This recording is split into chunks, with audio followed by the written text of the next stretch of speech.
In today's episode, Alex and I discuss how we would handle the renovation of our old houses if money were no object. And later, you'll meet Nick Slavik, owner of the Nick Slavik Painting and Restoration Company and the host of a weekly online social media show called Ask a Painter Live. But first, I'm Stacy Grinsfelder from Blake Hill House, and I am the host of True Tales from Old Houses.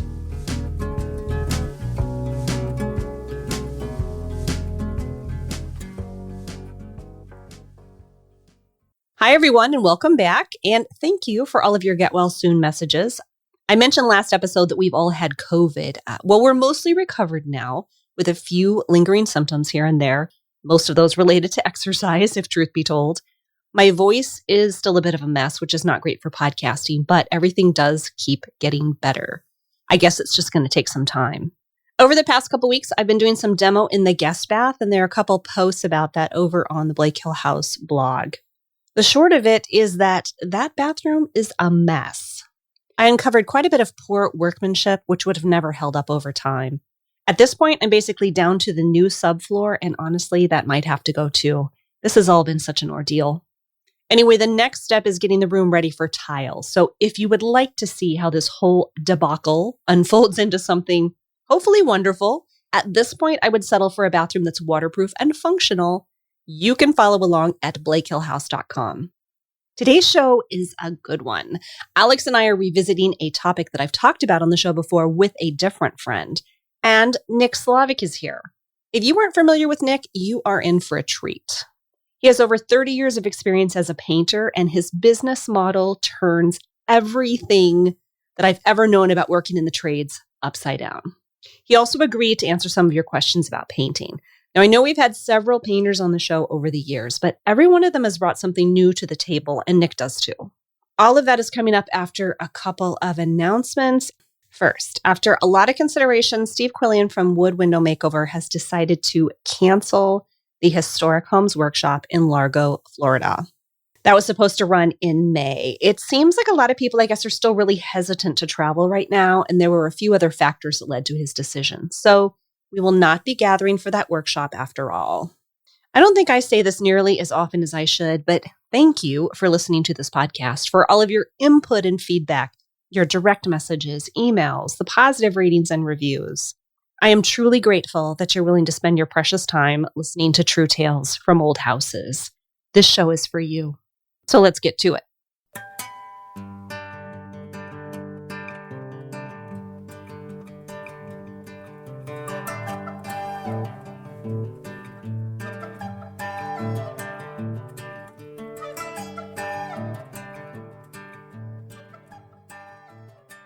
For today's Q&A, you know him, you love him. Alex from Old Town Home is back. I'm so happy to be back. Thanks for having me again, Stacy. How did you like that intro? It was great. I liked it. I was going for a late night talk show vibe, so I may need to work on that. I feel very welcome. Oh, good. All right. Well, I know for a fact that we've answered this question before. Not you and I, Alex, but I've been asked this question and we answered it here on the show. But you and I have had a little pre-show chat, and you mentioned that your perspective on the topic has changed over the years, and I think mine has too. So it seemed worth it to revisit the question with a fresh take. All right, let's go for it. All right. The question is, if time or money weren't an issue, would you choose to whole house reno all at once, or would you continue to live in your home and take your time renovating as you went along? Take it away. Well, like you said, my perspective on this has changed substantially since we bought our house. Early on in the process, I always thought, it would be great if you could just get in and renovate the whole house before you live in it. Once you move into your house and you start living in it for a while, you realize the benefit of waiting, learning how you use the house, and then doing the renovation. But there was always that idea of we're doing one room at a time because that's how we can afford it, essentially. And if money were no object, would we just move out after knowing how we want the house and renovate the whole house? I think early on in the process, that was always the thought was, it'd be great if you could just, work on things. Even if I could leave my job for a little while and just work on the whole house for a year or something like that, doing it myself, oh, what a luxury that would be. Would that be the way that you want to do it? I think for a long time, I thought that was how I would want to approach it. But now I think, at least for me, it's much better to approach a renovation as components and looking at how to do things as individual, incremental steps to ultimately get to where you want to go. And it may be due to the fact that, and I work in IT, I'm a software developer, and a lot of what we've been doing over the last many, many years for any IT people that are listening is using agile software development. And you get a lot better product with agile software development because you iterate through the changes, incrementally making improvements to the software until you get it to the state that you want it to be in. Applying that same principle to a home renovation, you can do the same thing, where the first step might be getting your whole utilities structure in shape, making sure everything is good, so that then you can move into those incremental steps. Interesting. I think I can see that.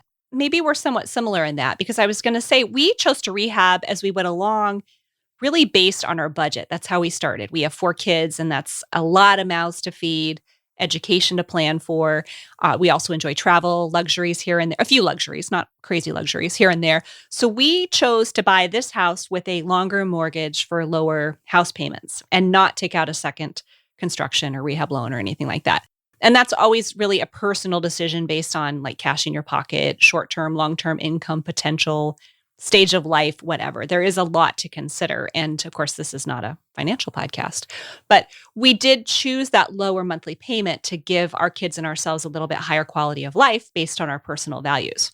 So I'm getting to how this relates to you. Mhm. I am roundabout. I shall get there. But we were always cash in hand people when it came to these house projects. But in September, we closed on a cash out refi, which means that I now have a chunk of money in an account and I can just afford to hire some things out, some things that have been on our list, like roofing, light construction, that kind of thing. And I also have a chunk set aside if we need to replace our heating or something big that was always just like, oh, I hope that really doesn't happen. Like we'll figure it out. The catastrophic unexpected. Right. So now that I can afford to hire people, I actually have, it hasn't always worked out, but I did hire like some painters to come in and do the entry. And just having them do all of that painting pushed me past my point of, I don't want to do this anymore. And I'm about to knock that whole thing out 100%, just having that help. So getting to your point of incremental change, I could see how nice it would be to pay someone to do a lot of it, like the 80% maybe, and then leaving the 20% for myself, or even having some things done, in quotes, knowing full well that I might make other upgrades and changes over the course of the time that I'm here, rather than having it completely unfinished. I mean, because that does kind of wear down on you after a while, seeing life in a construction zone. Yes, definitely, especially if you can't just shut a door and ignore it. If it's in an area that's a common area, walking into hallways, having a kitchen disruption, something along those lines. And I think one of the big things that we've realized that we do is, the idea of live in your house before you know how you want your house to be laid out is a good one, and one that we tell everyone who is asking for any opinion on that sort of a thing. And I wholeheartedly agree. Absolutely. No disputing that. I could never just buy a house, hire the contractor, and then move in 4 months later. I mean, I just, that control seeker. Yeah. And not to mention the fact that, then you're also potentially realizing things you should have done after the fact, and then potentially starting over on things if you really feel passionate about it needing to be a certain way. But taking this the next step, not only living in the space before you figure out what you want to do, but after and we do renovations that we essentially go room by room. Once the envelope is in good shape, utilities are good, then you go room by room. Going room by room, you have to do almost the exact same thing. Once you finish a room, it's good to see how you use that space and how that space interacts with the spaces around it that you've yet to do, because that will inform how you would do your next project that maybe touches that project. And that's just an extension of live in a space before you do a renovation. If you do a renovation, live in that finished space before you do the next step. It definitely makes the overall project take a lot longer. And you can be hiring people out because this can be a money is no object scenario, but still, one room informs how you do the next. Yeah, that makes sense. So I guess in favor of tackling more of it, I've kind of come to realize that there are things that I don't enjoy doing at all. And I hate to admit that, but also as I get older, there are some things that I'm maybe not as capable of anymore. Another thing that I despise admitting.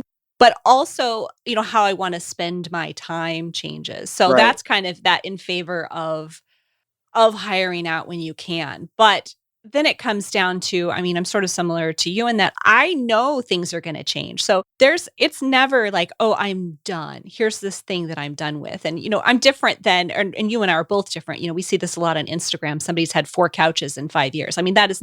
That's not Right. what we're Right. talking Yeah. about here. No. No, but things do change. You think, oh, this would be nice here, or maybe we don't like yellow anymore. I'm looking at the room behind me, and maybe I want to paint it a different color. So those kind of things I think are normal changes.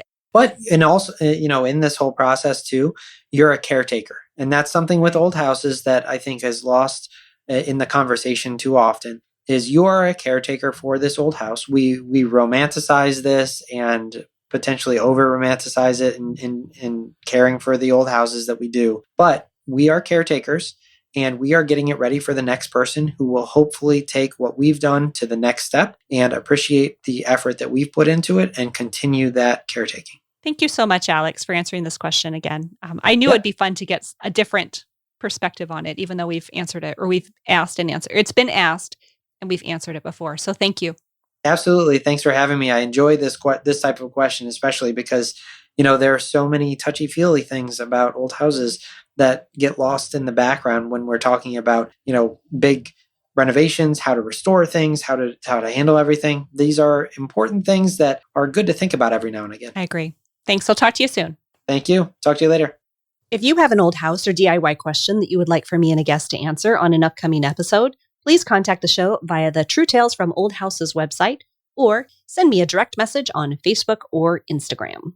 Now it's your turn to answer a question. I want to know, what have you learned since buying your old house? Here are a couple of answers from Instagram. This first one is kind of sad, but I also respect the self-awareness. Dalton wrote, "We discovered that we were too old and arthritic to manage 3,400 square feet on 3 acres. It takes a lot to admit that. I feel like a lot of us might be in the same place, but we're just not willing to say it or admit it yet." And this next one comes from my buddy John, who is also a window restoration professional. He has learned that he will never have time to work on his own house. It's that old adage, you've heard it before, the cobbler's children have no shoes. Imagine working on someone else's old house all day and then coming home and trying to muster up the excitement to work a second shift on your own. I think that would be very difficult. These answers are always so interesting and thought-provoking. And if you would like to share one of your own, go ahead and send me a direct message through social media or head on over to truetalesfromoldhouses.com and let me know via the contact form or click on the mic icon in the bottom right-hand corner to leave a voicemail using your phone or computer. Once again, this season's question is, what have you learned since buying your old house?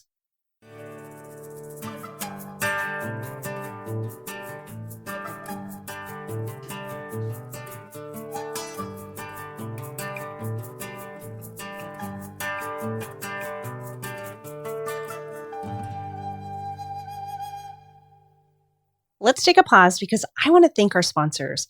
True Tales from Old Houses continues because of their generous support. So thank you to the Window Course from Scott Seidler of the Craftsman blog, Abitron, and for this episode, Limeworks US.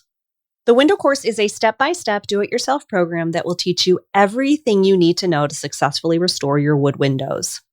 I see you on Instagram and Facebook, ready to learn how to restore windows, and you're willing to work hard as educated stewards of your old house. I admire that.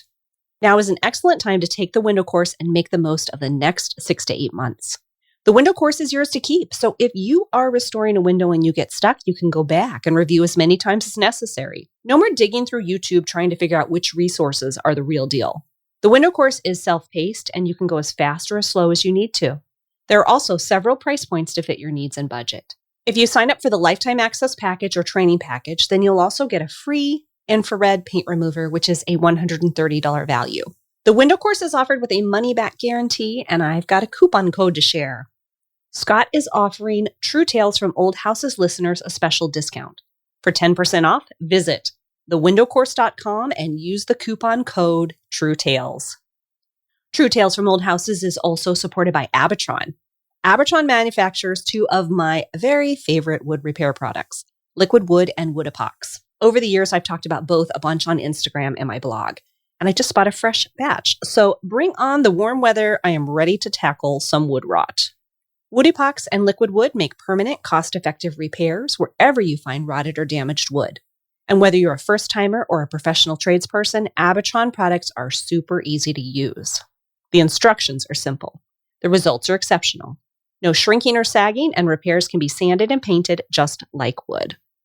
Follow Abitron on Facebook and Instagram. You'll find them at Abitron Inc. as in incorporated. To purchase liquid wood and wood epox, visit abitron.com. Use the coupon code TrueTales10, that's the number 10, to save 10% on your order. Does your masonry or stonework need a little attention, or maybe a lot of attention? Head on over to limeworks.us.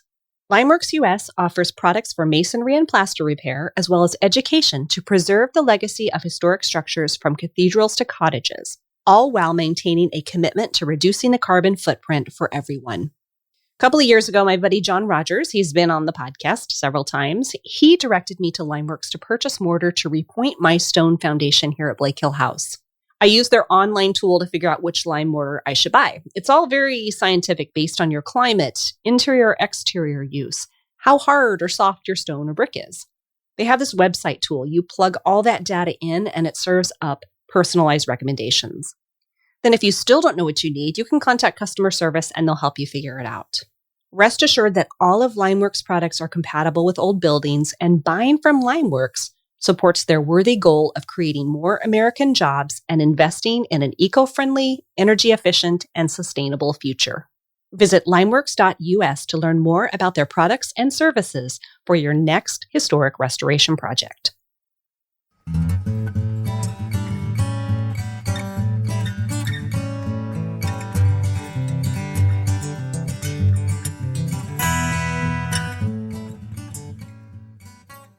My guest today is Nick Slavik, longtime painter, business innovator, and one of the most energetic and passionate guests I've ever met. I am Nick Slavik. I am the proprietor of the Nick Slavik Painting and Restoration Company. I'm also the host of an online social media show called Ask a Painter Live. It's a weekly live Facebook show where I used my 30 years as a master craftsperson to answer any questions about running a trades business or the science of coding. Well, it is such a pleasure to have you here today, Nick. Thank you. Well, thanks for the opportunity. A chance to talk to somebody like you with interests like this is a big thing for me. So thank you. We're going to have a lot in common, I think, once we get going here. Well, you're so passionate, driven, and energetic. And so my first question is really, what do you eat for breakfast? Because I want some of that. Yes. So this is interesting. I am known for not eating anything breakfast-like. I am a utilitarian, so I eat a lot of just like leftovers, and it has to do with a lot of vegetables, potatoes, and meat, and things like that. So I'm not one of the, muffins for breakfast and things like that. I just eat food, and I like food that is technically free and left over in my fridge. So. I'm super thankful you didn't say it was vats of coffee, because I don't get to drink as much coffee as I like anymore. And it's very disappointing to me. There is coffee, but not like that. All right. But in all seriousness too, how did you become a professional painter? Yeah. So actually, my father owned a painting company and forced me into indentured servitude when I was 10 years old. So it was not my choice. It was, as most family trades businesses go, evenings, weekends, summer, holidays, I was just forced into service for the family business. So between 10 and 18, I did not like it very much, to be honest. Like when you're forced to do something, you think about it differently than when you choose to do it. But later on in life, I gained a deep appreciation. But I was also one of those nerds when I was between 8 and 15. I was restoring Victorian furniture in my garage. Like that weird nerdy kid doing that. I was so intrigued by wood and the restoration of wood. That does still fuel me today. What did you think you were going to do instead of become a painter? honestly, I didn't have a second plan, which might account for some of the success I'm experiencing right now because there's no parachute in this. It's this or nothing. So, I like that. Well, one of the things I like about you, I've been watching your videos, reading some of your articles. I love how you keep things simple. And wanted to say that recently, I've really been trying to drive home the idea of there being more than one right way to reach the same outcome, because there's nothing worse than putting yourself out there and somebody saying, you're doing it wrong. You and I both know there's more than one way. I've talked about it here on the podcast, written about it on the blog. And when push comes to shove, simple always wins in my book. So how did you reach this same conclusion? yeah, so I reached this in a very painful way by martyring myself for historic things and the love of old houses and the craft and coding science. And so I did do this in a very sort of negative, non-productive way. And I realized that if I do actually want to restore old houses and see them through, it felt like there were two kinds of people in my industry, which is people like the starving artist types, which start something, never finish it, and then you're worse off than when you started. Or there's people who say, you know what, maybe 92% out of 100 is good, but then that allows me to comply with it and complete it and keep moving forward. So I actually had to learn that over a few decades of, listen, perfection stands in the way of really good. And it does over and over and over again. And it's just a deep lesson that I put my family and myself through a lot of pain for the love of old houses, and not anymore. So, Right. So you feel like really good is better than perfection. Is that what I understood? yeah, absolutely. Because, I have this thought experiment in my restoration company all the time, which is, listen, if you really want to restore your house, you're going to need to give us 3 to 4 months. We're going to strip every inch of wood off your house. We're going to do restoration carpentry. We're going to solidify the wood and do somewhere between a 4 and 8 coat coating process. And guess what? Nobody lets us do that because that is so expensive. So we had to adapt ways, a way that we call reasonable restoration, where we do a super thorough thing, but we realize there's a limit to what people are going to pay us to do. So we either have to understand that so we can touch these old houses, or we can stand there and be martyrs and purists and say, well, there's only one way to do this. And then we'd never get a chance to practice our love for old houses. So we've become realists in that realm. Yeah, that's really interesting. I once had a painter when I lived in California. He was great. I hired him for several things. He always had 3 bids. He was like, the good, better, best bid. He was like, what do you want? No matter what, you're still going to love what we do. But here's the difference between the good, better, best. And I always loved hiring him because, we could really negotiate and talk about what that meant. That's a very sophisticated craftsperson then, because most people, especially when you're dealing with the subjective nature of restoration projects and coding stuff, it's not like models of a car where there's a clear delineation between, advantages and price.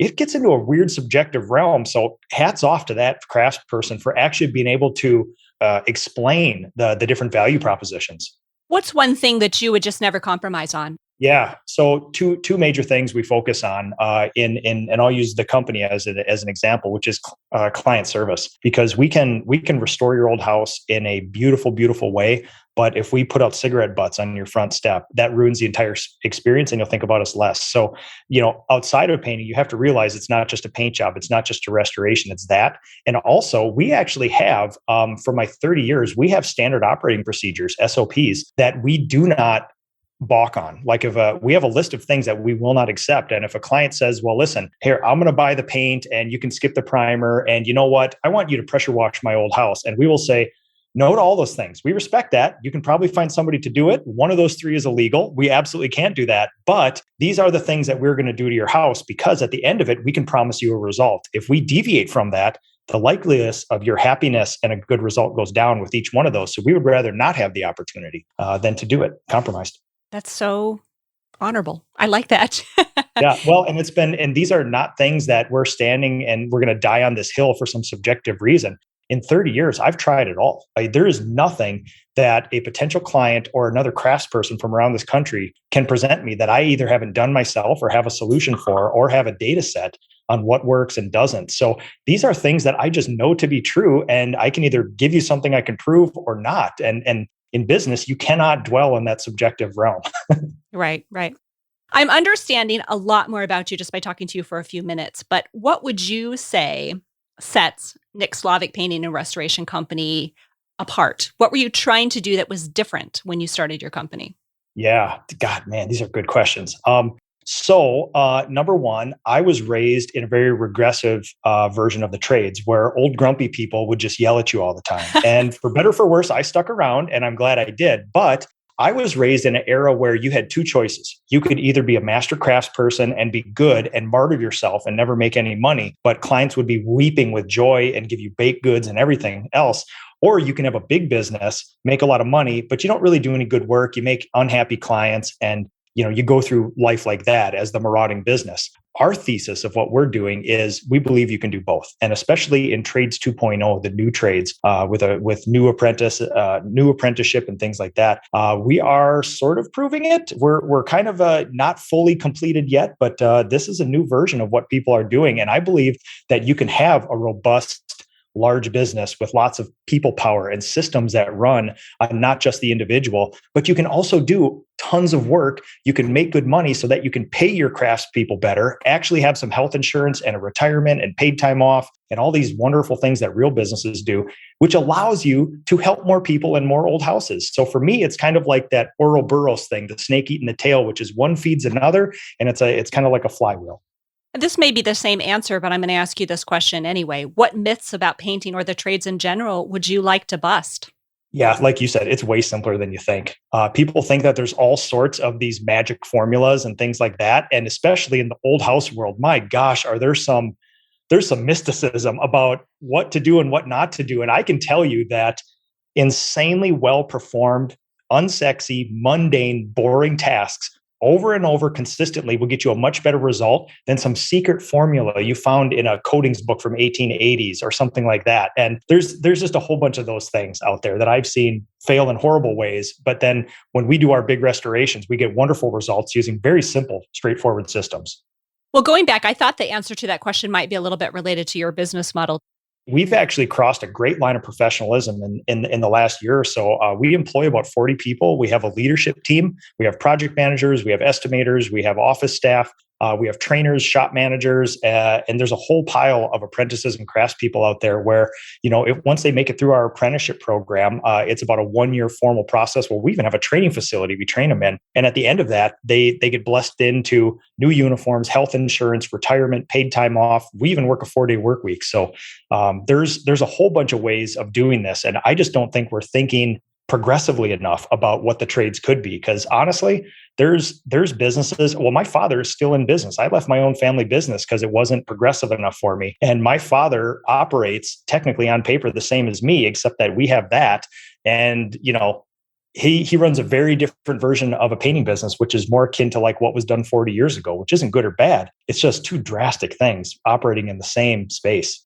We might have to have a part 2 or something because it's very interesting. No, and again, I'll apologize. I don't mean to keep talking about the business, but my life is this, or my calling is this, and I want to touch a lot of old houses. And I realized in my 20s, I'm only going to be able to restore so many Victorian mansions. I'm hitting my physical peak as I speak, and my production only goes downhill. So if I want to practice this love of old houses, we need more people, and inculcating those young people with those love of old houses.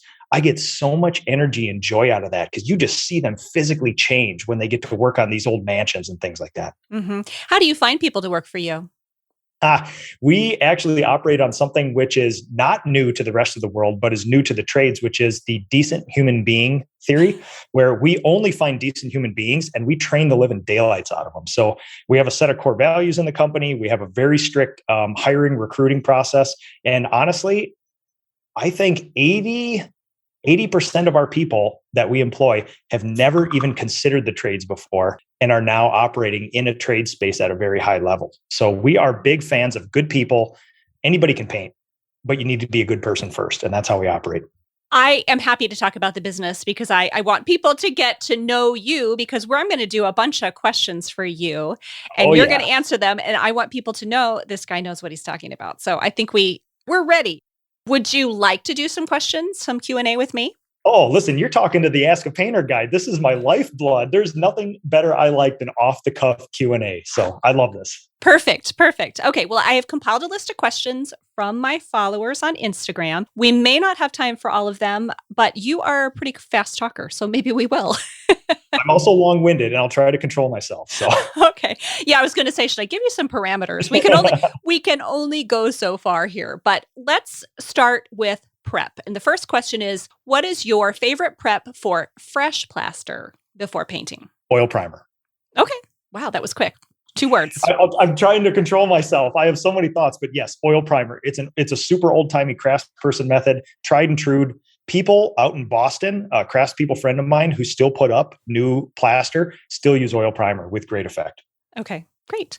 This person says, I have plaster walls with latex paint, but I want to use lime paint. What do I do? Yeah, so there's lots of different lime paints. I'm assuming lime paint that in my realm, there's 2 kinds of lime paint, which is just a paint that happens to be lime based, or it's a decorative finish. Either way, I would make sure that there's a stable base. So whatever lime paint you're going to do a small section somewhere. And number 1, you want to look for adhesion. And number 2, you want to look for any chemical disparities between the two. Lime paint is more like a masonry thing. So the pH is going to be different than regular paint. Do a section, see if you can scratch it off. If you can't scratch it off, you're good to go paint right over the top of it. But if it's a decorative finish, we're kind of entering into a whole nother thing. You may have to lay down a color base coat or something else. Mm-hmm. And when you say color base coat, what do you mean by that? Yeah, so sometimes I was a decorative finisher in a past life. It's one thing that I've had to lesson up on. So we've done lime washes, color washes, all this other stuff. And if you are to do that, most decorative finishes are translucent and you need to lay down some colored base coat first to then do a wash over the top of it. So if that's the kind of lime paint, I'm familiar with a lot of lime washes. That's what you'd have to do. You have to actually build color over multiple coats. Yeah, lime wash, I think, has gained a lot of popularity on Instagram fairly recently. So if I had to guess, I think we're talking about lime wash. I don't know if you're familiar with that. I'm going to say a brand. Usually I don't but it's the only one I know. Like Portola, I think, is one of the brands. Absolutely. So it's something that we don't traffic a lot in, but most of our interaction nowadays, 20 years ago, it was a decorative finish, a lime paint, a lime wash on just walls. Now people are taking the brick fireplace and lime washing or German smudging or German smearing or any number of things. So it's always best to just do a sample in an area. And number 1 for aesthetics, number 2 for adhesion. That's kind of the bellwether of what we do as a professional coatings person. All right. So scraping is the true test, not just like waiting for a month to see what happens or. Yeah, there is a magical thing that we call a scratch test. We actually have a standard operating procedure. So a lot of the questions that have to do with painting can come back down to a scratch test, which is properly prepare the surface. Don't do anything different. For a piece of wood trim in our company, we paint tons of wood trim in newer houses. And what we do is we do a process called SVT. We sand it, we vacuum off the dust, and then we use a microfiber tack rag to get it clean. We put some primer on in a small section, you wait overnight, and if you can't scratch it off in the morning, you are 100% good to go. If you can scratch it off, you got to try another coating. All right, good to know. All right, the next question. Do you have to scrape off all the alligator paint before painting? And I wrote a little note here because some people, they've written questions to me and I'm kind of having to read between the lines a little bit. Yeah. I suspect maybe it's either completely dried out oil paint, chalky surface, or if it's interior, it could be like cracked latex over shellac or something like that. It's just a guess. Yep. So I'm kind of going to do like the economist answer, which it depends, right? Like there is the properly painted surface question of this, and then there's the aesthetics version of this. So that I have a door in my office right now that was salvaged from a 100-year-old schoolhouse. And it had that deep, deep alligatoring to the point where it was almost, about an 1/8 inch thick. And you can paint right over it if that's intact, if it doesn't scrape off. But if it does scrape off, you do need to get that off first because that'll cause adhesion problems. But if you don't mind the aesthetic of that crackled alligatored paint, and it's intact, you can paint right over that or prime and paint right over it. But if you do not like the aesthetics of the alligatored or the crackled paint, you do need to remove it. And then it's just time to strip it down to bare surface and start over. You were very efficient with these questions. Thank you. Man, I could go on for hours about this stuff. It's just, I could give every possible iteration I've ever done, but honestly, I tried to simplify it in my head. Right. No, we appreciate that. Sometimes it just at least gives somebody a start. They think, oh, I heard this, and then that gets them going on a path that is the right way for them. That's it. So how do you know if the exterior of a house can be painted again? And this is a 100-year-old house. And again, this is my note. I assume the question is related to how many layers are too many layers, or maybe even if the wood sat bare for a really long time, was exposed to weather and for too long. So this is almost the exact conversation I have with my historic restoration clients. When we're on site, they want to guarantee that you're going to take care of their house, not take advantage of them, and provide them with a beautiful, long-lasting finish. And nearly the exact words I say are, your house has been around for could be 140 or 150 years. All right. It's gone through milk paint.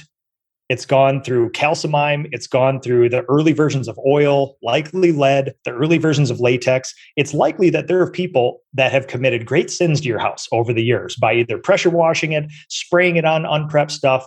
So what we do is we talk about reasonable restoration, which is yes, the answer is always yes, your house can be painted, but you must have reasonable expectations for it.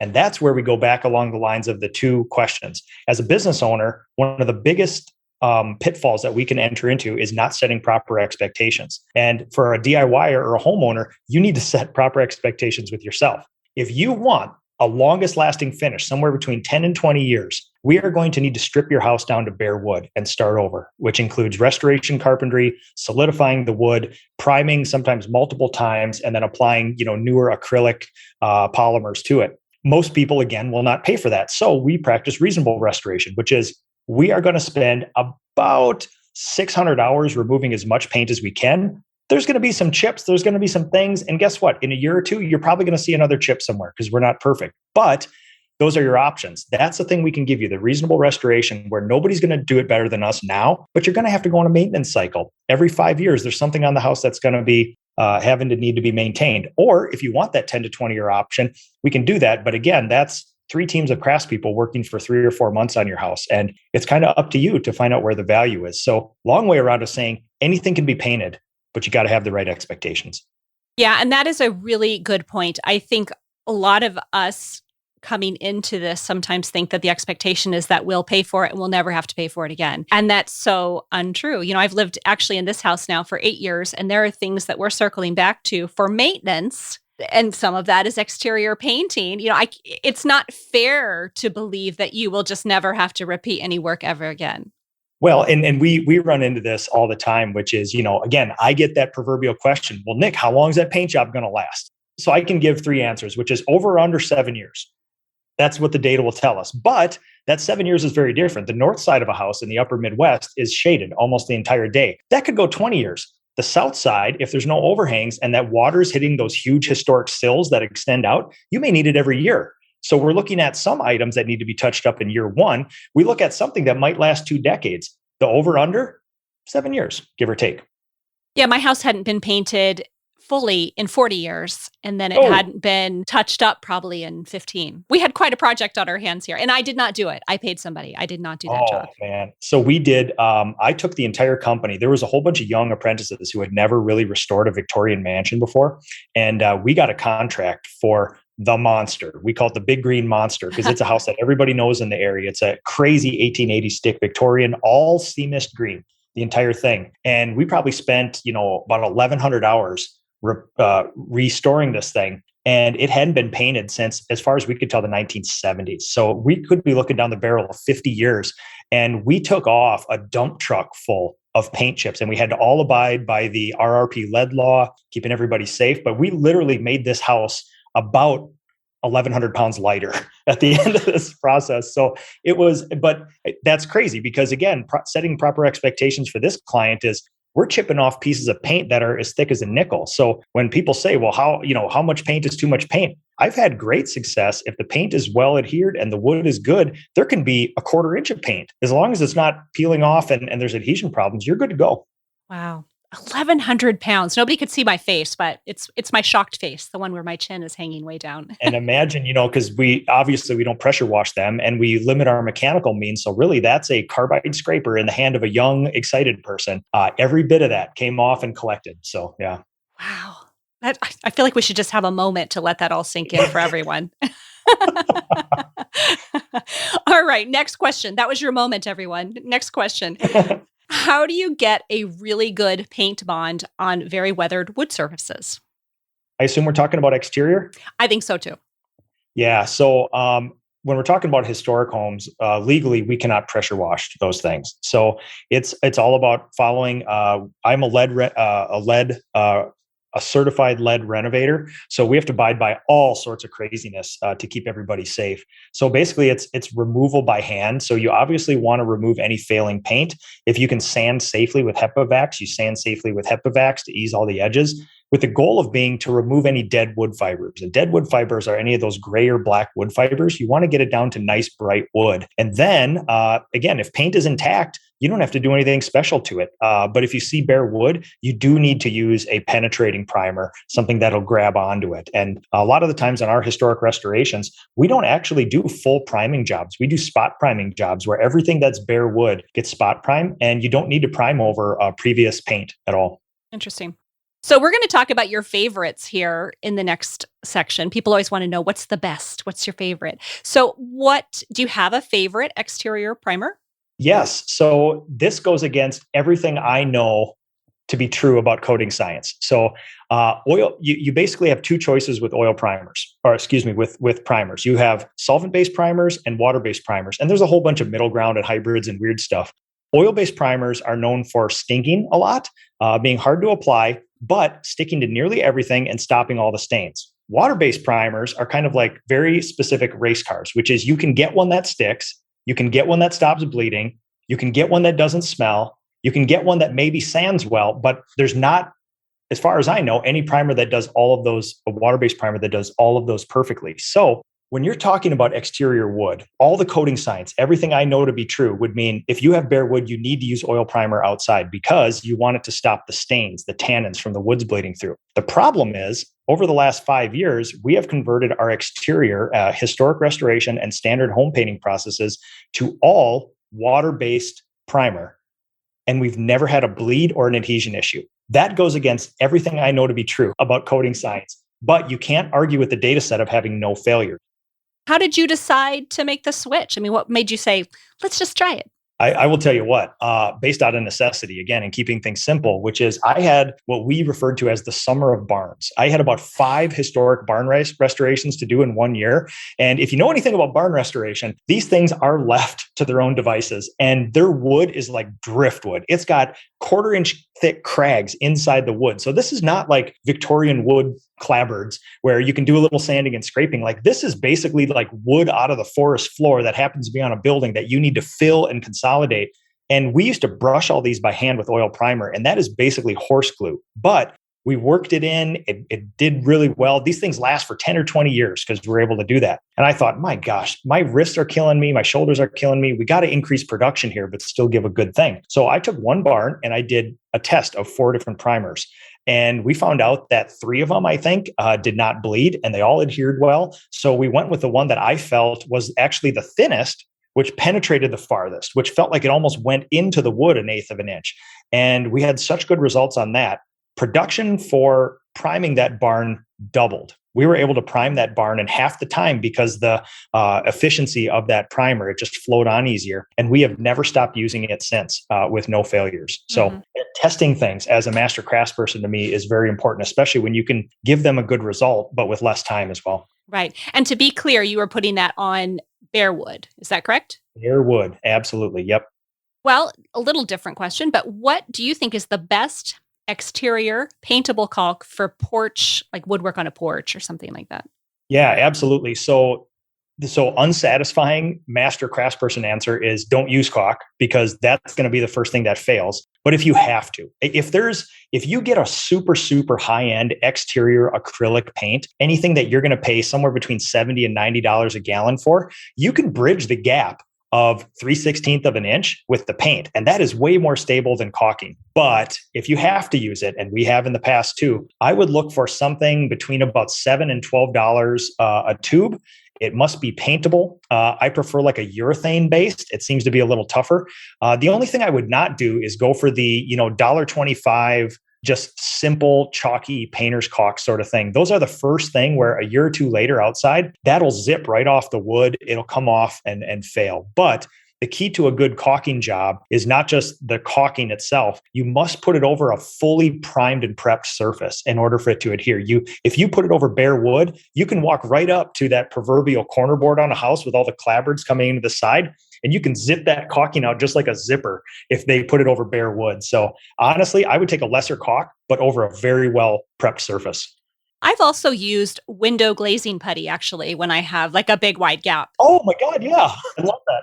Do you use that too? Oh, and so we restore windows. And one of the things that I still think is that, 30 years ago when my dad used to make me reglaze windows, I thought, oh, this is so tedious. It's boring. The stuff is all sticky and it's soft. Now I almost think of it as like some throwback thing. Like, hey, I can put a horseshoe on a horse. I can glaze a window. It's like some weird old timey skill now. And I actually think it's very satisfying. So yeah, we're huge fans of the traditional glazing process. Right. And that you can use on bare wood too. So although it will, if there's any oil in the wood, it'll still suck it out. So a lot of times it's good to put a little bit of something in it, linseed oil or whatever, on the wood. And then I don't know, would you agree? I'm telling you what I would do. Yeah, no. And so, yes, that's a thing that, so honestly, to me, in my experiments, because I restored all the windows in my historic home before we sold it. And it was one of those things where it almost didn't matter what you did to restore the windows. If you can limit the water exposure to it, you could use very inferior processes and products and get a great result. It was all limiting dew, frost, rain, everything else on it. And I found that to be the key to success, actually. So, all right, next question. What is the best, more best questions, right? We're moving to a different section here, but what is the best primer for over shiny oil paint? And then this person says, I intend to use water-based paint and I cannot sand to prep. So I would guess this is interior. Maybe they're thinking about lead. They can't sand because of lead. So they're looking for a primer to put over oil paint. Yeah, this is perfect. And again, along the line of unsatisfying answers, which is a scratch test will tell you that. But I would start with if you're, so we always want to use water-based primers, and we will usually start using water-based primers to see if we can get a good effect with it. But we still use a ton of oil primer. I mean, it is the tried and true thing. So what I would do, I would propose, if that were my job, I would propose a dual scratch test, which I would go find a very highly reputable paint manufacturer and see if they have a water-based bonding primer, a primer specifically made to bond. And a lot of these primers nowadays can stick to glass and tile and plastic and PVC. It's amazing what these primers can do. They likely will not block a stain. They likely will not sand very well, but they will stick. So I would do a dual test of put some water-based bonding primer on a small section and put some oil-based primer on a section. And then again, wait overnight and see what scratches off the next day. Mm-hmm. And you're scratching it with your fingernail, or I saw on one of your videos where you make little cuts in it and then put tape on it and see if it peels off. Either or? Honestly, the fingernail scratch test is best. The test you're describing is the crosshatch test, which is, it's interesting. So I'm a big fan of data, and we keep large data sets in my company. And I used to do fingernail scratch test and crosshatch test for every job. And the fingernail test told you everything you need to know.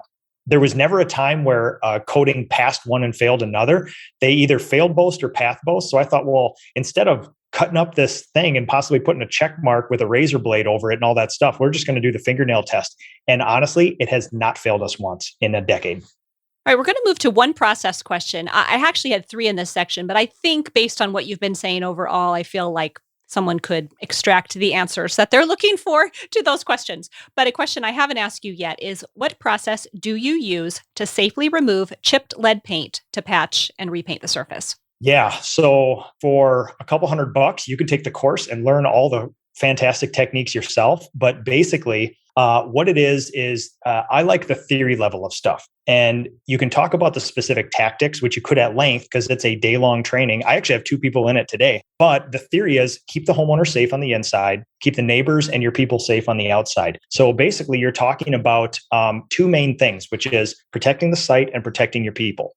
Protecting your people is number 1. Full PPE, personal protective equipment, respirators, eye protection, fully hooded Tyvek suits. You got to have gloves. There's got to be a cordoned off area where people can't eat or smoke or drink in. It's got to be outside of that. You got to leave certain PPE inside, not take it outside. You have to mask off the windows so nothing migrates inside. Sometimes you actually have to go on the inside and mask off the inside as a dual layer protection, depending on the nature of the historic windows. So you almost have like a storm window effect where nothing's going to pass. The biggest part is safely removing. Obviously, there's tons of plastic and containment on the ground too. It's teaching your people how to work efficiently and safely and not letting this stuff migrate outside of this controlled little area. And honestly, for a professional, that's only 50% of it. The other 50% is a rigorous bookkeeping sort of part of this that professionals have to do too. So it's not just the safe removal and the disposal of lead and paint, but it's basic. It's very robust on our end. It's lots of consequences if we do it improperly. So right, and I would assume the person that asked that was a do-it-yourselfer. But yeah, it's different for you. This is what you do all day. Absolutely. And so I think about, I'm not a big fan of the letter of the law. I'm a big fan of sort of the intent of the law, which is you want to keep people safe. So if you just follow the law, you're probably not doing everything you can to keep your people or the homeowner or the neighbors safe. So we go above and beyond that stuff. And all you got to do is do common sense stuff, which is don't pressure wash your house, scrape it and sand it in a safe way where you have HEPA vacs, you contain all the chips, you clean up, and you're not leaving that stuff on and in your body or on and in the yard there. And there actually is a interesting clause. If you get reading the whole law, you can actually disturb a pretty small section, a 2x2 or a 3x3, without having to go through all the crazy sort of stuff. But I would still say, I don't care if I'm touching an inch or an entire Victorian mansion, respirator, personal protective gear, and a clean working space is number one. Yeah. Why take a risk, right? And it's one of those things where, even if we keep the homeowner and our people and the neighbors 100% safe, if somebody walking by sees our skull and crossbone lead hazmat area, they can call the EPA and have us audited, even if we follow all the correct things. So this is something that we take very seriously. It depends.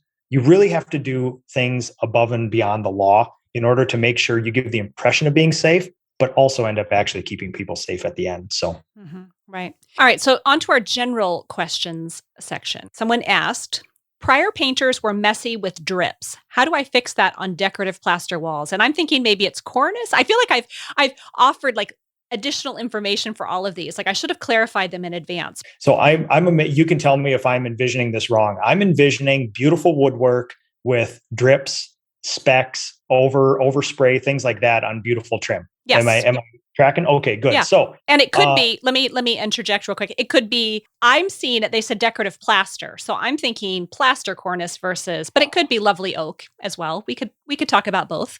The same process for me. Removing previous paint is insanely straightforward, but laborious on newer houses. So think about the typical golden oak house built in the last 20 or 30 years. They finished all that woodwork with lacquer. So we actually use denatured alcohol to remove water-based paint. Denatured alcohol will loosen up water-based paint, but will not harm lacquer. Now, the problem is with historic homes, a lot of these houses were finished with a shellac-based finish, and denatured alcohol will absolutely put into solution shellac. So now the master craftsperson's perfect weapon, this denatured alcohol that will loosen water-based paint, may actually strip your woodwork. And the historic door that I have right in my office here, I just used denatured alcohol with a tiny bit of acetone, and it instantly took up all that stuff. So now you have to be careful. So now you're into the realm of what I've done in the past, and depending on how brittle the shellac is, I've mechanically removed it with dental tools and a series of razors where you shave, and slowly take the drips off. But I would always rather take a Q-tip out. I would try denatured alcohol first. If you're on the decorative plaster cornice, you're probably 100% okay to do that. If you're on any type of wood that's at least 80 years old, that's got a clear finish on it, I would always find a place behind a door or something to test that out, because the likelihood of that being a shellac-based something and being ruined by alcohol is very high. So, all right. Next, where can I find historic paint color swatches references? And again, another little clarification. I assume they want to know not just the historical card from like one of the big makers of paint, the major manufacturers of paint. I'm assuming they want to go to look at what somebody in the 1800s was looking at to determine a paint color. All right. So I am a huge fan of original documents. And one of the best things that I've ever found are mail order house catalogs. And I'm holding one from the 19 teens now. And if you want to see what people actually color their houses with.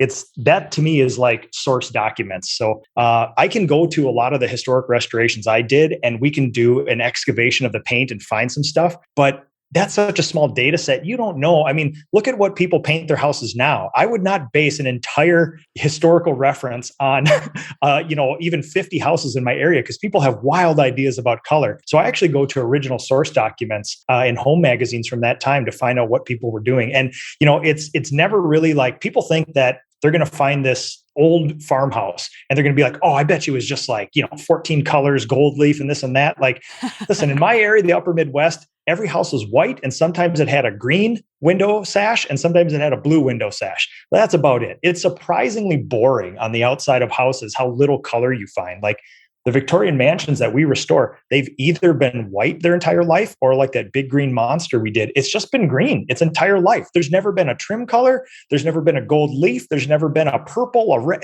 So, surprise. The insides, when I excavated my other old house, I found a huge array of, the olives, the ochres, the clays, the things like that. But I go to original source documents, and sometimes not even these books where it's like a retrospective of Victorian homes and things, because sometimes they point out all the rich people's homes. What I'm interested in is that entry level home. Like, what did the common person paint? And because that's really what you're going to run into most of the time. Right. Where would you find those books? eBay or something Absolutely. like that? So, back when I got my collection, I got about 6 bookshelves in here just full of that sort of stuff. And I had to slug it out with the rest of the people at, flea markets and garage sales and things like that. But nowadays, my gosh, Amazon, eBay, Craigslist, all this stuff, you can find anything you want nowadays. So, yeah. Right. Okay. I'm going to ask you 2 more questions. I think I'm going to have to cull the herd here a little bit, because otherwise we'll be here till tomorrow. I love all of your answers. And like I said, I could talk to you for days and days, but we do have a limit here. So let's go to paint real quick. You know what? I want to change my mind. I'm not going to ask you that question. I'm going to ask you this. Do you have tips for painting old windows without removing them? Yes. First tip would be, you need to clean up all the tracks, all the pulleys, all the edges, everything you can. I've done tons of, most of our clients do not want us to fully remove all the window sashes to restore them. Most of the time, we're doing reasonable restoration in place. And the first thing we do, because we're going to be adding very thick, robust acrylic coatings to it, we need to actually take some stuff off to make sure that we don't seal these windows in place. So we're looking at all the jambs, all the runners, all the guides, all the edges where the 2 sashes overlap on a double hung. And we actually want to remove as much stuff from there as we can, so that when we prime and paint it, we're bringing it back up to 0 instead of creating a situation where they're all stuck together. So number 1, that would be it. Number 2, we actually do tons of, back to the reasonable restoration thing. We don't necessarily rip out all the glazing on windows. It's really, when we do a restoration, typically we look at the 4 inches on the side of the lower sash and the entire bead of glazing on the lower sash. The rest of it is actually usually intact. We chip off what's wrong. We piece in with new stuff. We prime and paint the things. And obviously, at the end of the project, we cycle the windows up and down a whole bunch like that too, to kind of make sure that they're, working properly and things like that. But yeah, just a lot of tedious hard work, I guess. Yeah. That is one thing that we can't count on from all of our painters. I can count on that from you. But the fact that they will make sure that your window will open again after painting it. Well, and one of the things we have to counsel our people on is like, listen, even our acrylic paints that dry to the touch in 10 to 20 minutes, there's a cure time after that. And it's very likely that when we leave, we are physically going to make sure that every one of your windows works. But if you don't touch them for another 30 days, there's going to be some ones that stick. So we either offer to come back out and do that, or we tell them once a week might be good for you to just cycle your windows up and down just to make sure nothing's curing together. Right. Yeah, I've been there, done that, actually. Yeah. All right. Last question is, do you incorporate a carpenter into your work, and what happens when you find rotten wood? Yes. It's so important to us. We actually have an on-staff carpenter. We have a person who's under our employee who's a restoration carpenter who does only that, because we want to control it. If you just call a house remodeling firm, a home building firm, something like that, the likelihood of them having interest and knowledge about old homes is very low. And we've all seen the horrible, shoddy work done with pine boards from Menards or a home center, put onto an old house in a very bad way, sealed up with, construction adhesive. And you just have to have somebody who cares, is interested, and is knowledgeable. And it's so important to us. We actually hired our own so we can control the process. Typically, what we find is I counsel my clients that I can likely find about 70% of the rot or the things that need to be addressed with carpentry on the initial walk around. But obviously, once we go through the RRP lead process, get all the paint off the house, prep it, we're going to probably find 30% more. So again, back to the setting proper expectations, whether you're a DIY or a homeowner or a professional, if you see that one board up on your dormer next to the shingles that's rotten, congratulations. That's on every house. Expect to find a little more once you dig into your house. If you are up close and personal and touching every board, scraping stuff off, cleaning it, priming it, you're gonna find 30% more than what you initially saw. So just prepare your mind for it. And if you're hiring somebody to do it, if they don't bring that conversation up, I would be very leery, because change orders are a coming, as they say, and that's what bad contractors do. It doesn't gain the trust of the clients. Right. Okay. Well, this has been great. Sort of like a race. I feel like I was like, and let's go. Let's answer all these questions. And you're talking fast, and I love it. It's wonderful, but our time has gone by so fast. And before we say goodbye, could you please tell everyone where they can find you on social media, where they can watch Ask a Painter live, or even hire you for a restoration job? Yeah. So obviously, if people have questions, the flagship is my website, www.nickslavik.com. That's a whole bunch of stuff, my company and everything else. But if you look on Facebook, Instagram, TikTok, and all the other places, the YouTubes and whatnot, if you just search for Nick Slavik or Ask a Painter, you're going to find what you need. Okay, great. And I actually am going to put all your links for social media, for nickslavik.com, all of that on the show notes. So your last name spelled Slavik, if anybody doesn't want to go to the show notes and look that all up, but that'll give you something to go on. But thank you so much for being here today. This was wonderful. This is my favorite thing to do, and you're great at this. Thank you. Oh, thank you. All right, we'll talk soon. Thank you for listening to True Tales from Old Houses, and thank you to my guests Nick Slavik and Alex Santantonio. If you have a moment, we would love it if you would leave a positive rating or review wherever you listen to your favorite podcasts. Ratings and reviews make the podcast world go round. To continue the conversation, be sure to follow True Tales from Old Houses and Blake Hill House on Facebook and Instagram. For bonus content and special offerings, please consider becoming a subscriber on our brand new Patreon. And if you're looking for more information about this episode, including photos, show notes, coupon codes, and to request a transcript, visit truetalesfromoldhouses.com. Until next time.